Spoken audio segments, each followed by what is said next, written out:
여러분 안녕하십니까? 요한계시록 10분 강의 196번째 시간입니다.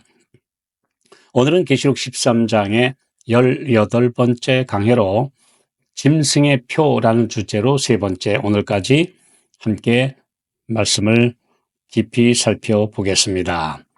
계시록 13장 17절 이 표는 곧 짐승의 이름이나 그 이름의 수라. 모든 성경의 예언과 진리는 역사적이며 문자적인 성취와 그것을 증명하는 이론적 확인과 증명이 뒷받침될 때 말씀을 정직하게 받아들이는 성도들에게 큰 믿음과 확신 그리고 소망을 줍니다. 그러나 예언의 과거주의와 미래주의 해석 방식은 자기들이 설정한 틀에 예언을 억지로 끼워 맞추는 신학 이론입니다. 이런 해석이 예언을 억지로 푸는 잘못입니다. 그뿐 아니라 예언의 전체적인 흐름을 무시하고 일부분만 제멋대로 해석하는 사람들과 단체들이 사람들을 그릇된 길로 오도하고 있습니다. 모든 성경 진리와 예언에는 이론적 지식뿐 아니라 그 안에 담겨 있는 영적이며 심오한 교훈들로 채워져 있기 때문에 우리 모두는 진리의 겉만 핥지 않도록 주의해야 합니다.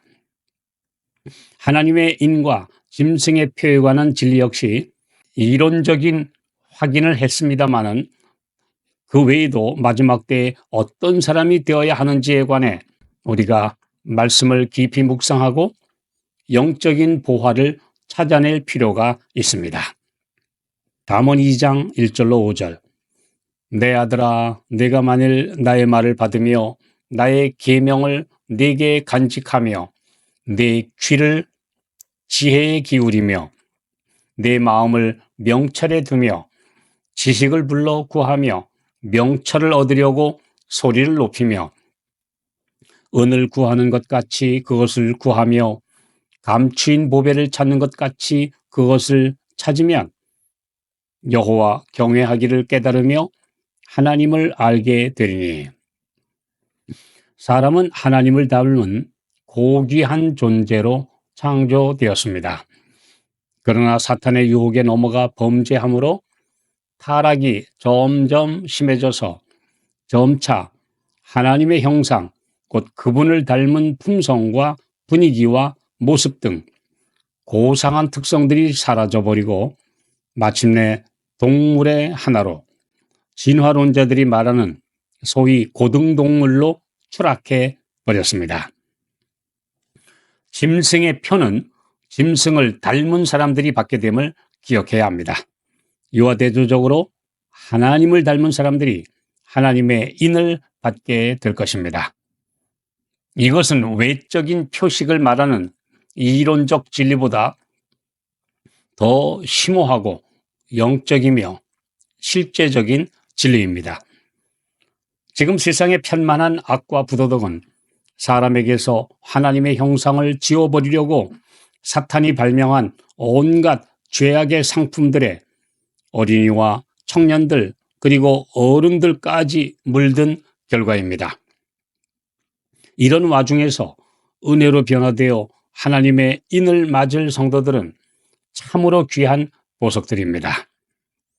모든 상표와 마크는 완성된 제품에 부착하는 것이므로 외적인 표보다 그 제품의 질로 인정과 평가를 받는 것처럼 짐승의 표를 받는 결과보다 그렇게 되어가는 과정이 더 중요합니다. 이를 좀 더 구체적으로 말하자면 사람들이 지금 어린 양이신 예수님을 닮아가느냐 아니면 정글의 법칙이 지배하는 약육강식의 짐승, 맹수들을 닮아가느냐 하는 심각한 문제입니다. 명품도 가짜가 있고 실제 명품에도 하자가 있는 것처럼 하늘의 상표가 찍히기 위해서는 하나님께서 보실 때 인정하시는 그분의 소유가 되는 것이 먼저입니다. 그분은 확실한 심사를 거쳐 그분을 닮은 소유의 인을 치실 것입니다. 예수님이 그 안에 계심으로 살아있는 자인가 아니면 영적으로 죽은 자인가 하는 문제는 간단하면서도 틀림없는 사실로 드러날 것입니다. 말라기 3장 17절 만군의 여호와가 이르노라 내가 나의 정한 날에 그들로 나의 특별한 소유를 삼을 것이요. 표나 이는 소속을 증명하듯이 온 세상에서 주님은 그분의 택한 백성을 소유하고 계십니다. 너는 내 것이라 하고 하신 그분의 백성들은 계시록 14장 5절 어린 양이 어디로 인도하든지 따라가는 자들입니다. 그들은 예수 곧 어린 양을 닮은 성도들입니다.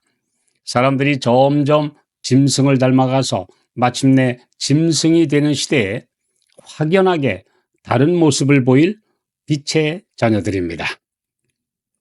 예수님의 제자 요한은 본디 성격이 급하고 괴팍하여 주님께로부터 마가복음 3장 17절에 보아너게 곧 우레의 아들이라는 별명까지 얻었던 사람입니다. 그러나 그가 예수님을 만난 이래 사랑의 주님을 매일 바라보며 주님을 닮아가서 마침내 완전히 변화된 사례의 주인공이 되었습니다. 이제 모든 사람들이 그를 사랑의 사도라 부르고 있지 않습니까?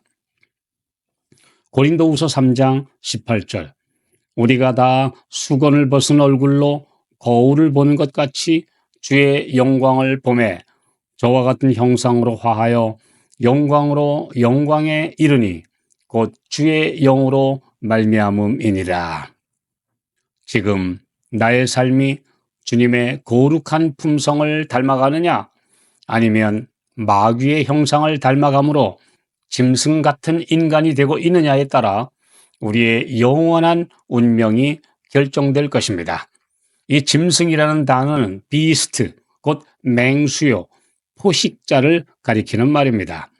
실제로 다니엘서와 계시록의 예언의 상징으로 등장하는 짐승들, 즉 사자, 곰, 표범, 극히 무서운 짐승 등이 다 무서운 맹수들입니다.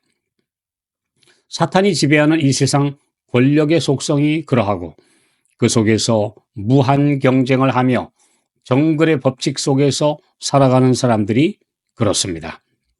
그런 품성이 드러나는 현상이 약자 괴롭히기, 남을 제압하고 짓밟아야 내가 사는 격투기 현장 같은 사회, 폭력과 야비한 음모가 판치는 이 땅의 모습입니다. 간혹 성도들만 모여 있는 줄 알았던 교회 공동체 안에서조차 이런 일들이 일어나는 것을 보는 것은 참으로 안타까운 일입니다. 그런 모습 때문에 선교하기 어려워지고 사람들의 마음이 닫혀지고 있습니다. 누가복음 10장 3절 갈지어다 내가 너희를 보냄이 어린 양을 이리 가운데로 보냄과 같도다. 짐승표 인간들이 되어가는 이 세상에서 어린 양을 담는 성도로 사는 것이 쉽지는 않습니다.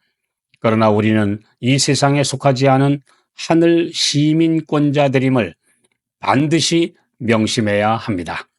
하늘 백성으로 살아가는 비결은 매일 말씀으로 무장하고 성령의 감화와 능력으로 세속의 유혹과 감화를 물리치며 끊임없는 기도로 예수님을 마음에 모시는 삶입니다.